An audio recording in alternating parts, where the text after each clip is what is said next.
Hey, how's it going? I started making this video and I got about 10 minutes into a recording and I was like, I think I can do better than that.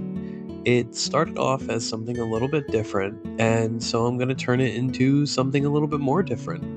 What this video initially was a character profile for Asgore, in preparation for chapters 5, 6, and 7 of Deltarune.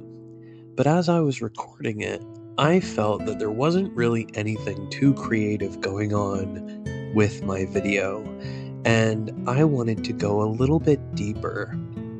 You see, Asgore is a troubled character. We all know that. You don't need me to tell you that. But I do want to talk about the direction that I think the story is headed in with Asgore, and where it's pointing towards what his fate will be. You see, Asgore Dreemur in Deltarune is a character who's not just down on his luck. Literally everything in his life is falling apart. His job's falling apart. His new job's falling apart.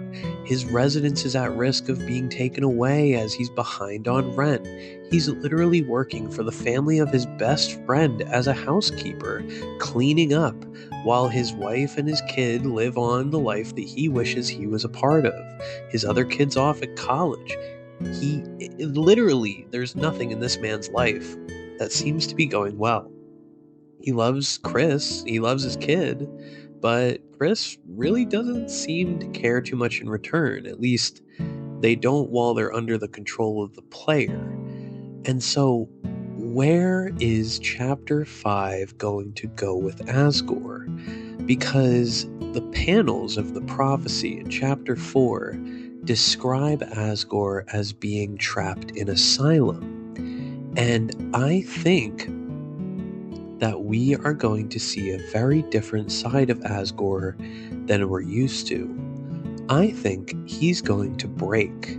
I think he's finally going to have a moment where he either breaks all the way or partially, and then is able to have a redemption arc where he has a bit of a comeback story. And that might happen regardless, but all the signs point towards a build-up, which is working towards a break for Asgore. The reason I say this is because he seems to embody all of the traits of all of the secret bosses of Deltarune, not even excluding the Knight. There's stuff from the Knight in there too, and we'll just go chapter by chapter, and it's honestly not even just the secret bosses. If you want to talk about Jevil and the King from Chapter 1, well, Asgore has clear parallels with the King, as he was a king in Undertale, and the prophecy panel showing him in Chapter 4, he wears a crown. Jevil is someone who's locked away and alone, and similarly, Asgore is locked away and alone in his flower shop, with it even seemingly being described as an asylum. Chapter 2, there is Spamton, someone who was at the height of success and popularity, and likewise, Asgore was a man with a wife, 2 kids, and a really respectable position, and he's kind of lost it all, and now he doesn't have any of that, just like Spamton. And, in Chapter 3, he's kind of like Tenna in the sense that he used to be a part of all these big, happy family gatherings, and now he's just alone and, forgotten about for the most part, both by, characters in the game who are trying to move on and forget him, like Toriel, and even, the player who it's been such a long time since we played the game where he was actually relevant that at this point in time, he just kind of feels like an afterthought. And similar to the Knight, he holds a black shard, and I know that's not similar in character, but it's a connection nonetheless. And similar to the old man in Chapter 4, he likely used to be a mentor. Gerson has been known to be a teacher in the Deltarune universe, and likewise in Undertale, Asgore served as the mentor and teacher for Undyne. He shares so many traits with the secret bosses. He is forgotten about. He has been abandoned. He's down on his luck and lost everything. He used to be in a higher position. He used to be a teacher or mentor or someone important. And I just feel like this is leading towards something big. I think that it's not a crazy stretch of the imagination to say that he is going to end up being the main antagonist or secret boss of Chapter 5. Or in some way, he'll be very story relevant. And I think that Chris is going to have to be the one who kind of brings him back to reality and snaps him out of it. Because the way I see it is there's most likely going to be a dark world that is created within Flower King. And as the old man suggests, it's going to be a, what do you say? It's going to be something with jealousy. Basically, the world is going to be created and the fields of pink and gold are going to be, I think he said, like aflame with jealousy. It's going to be this perfect world, this flower kingdom that Asgore had created basically for him. And I think that he's going to love it.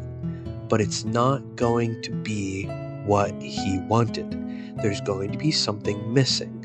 I wouldn't be shocked if in this dark world that is created from his flower shop, even if he is the king of a kingdom, I bet there will be an empty throne next to him that symbolizes what he misses, what he doesn't have, and what he lost. And I think that this will slowly drive him mad within the dark world. Not to the point where he completely breaks, but to the point where he starts acting out and starts becoming an antagonistic force within the dark world. And I think that this will all come to a breaking point when Chris, Ralsei, and Susie come to this dark world. If we look at, and here's where I'm really getting into like how I think this is going to go. I think Ralsei's going to be a major part of this story because we've gotten a really good axe for Susie.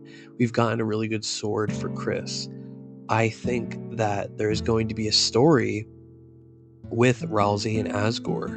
And I think we're going to finally learn about what happened that got him fired. We might even learn about Asriel, because seeing Ralsei might remind Asgore of another thing that he's lost.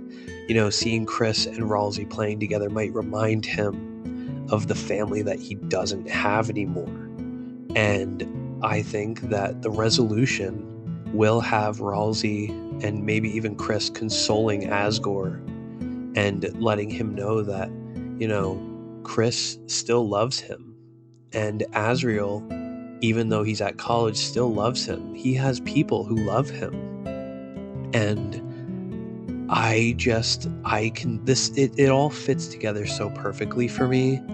Like the build-up with Asgore I can just feel it coming, you know? We had so many goofy scenes of him in, you know, these first few chapters of him holding out the flowers for Toriel being played for laughs, him eating the snack platter being played for laughs, and his expression when, you know, Carol got angry. All of these things are being played for laughs. So when is it going to start being taken seriously? I think it's coming sooner rather than later. And I know that it's really hard to pin down what Toby Fox is planning on doing. He is a very, you know, you can't really predict him. He's very unexpected in the way he does things. But I think that a broken Flower King is going to be the antagonist of Chapter 5.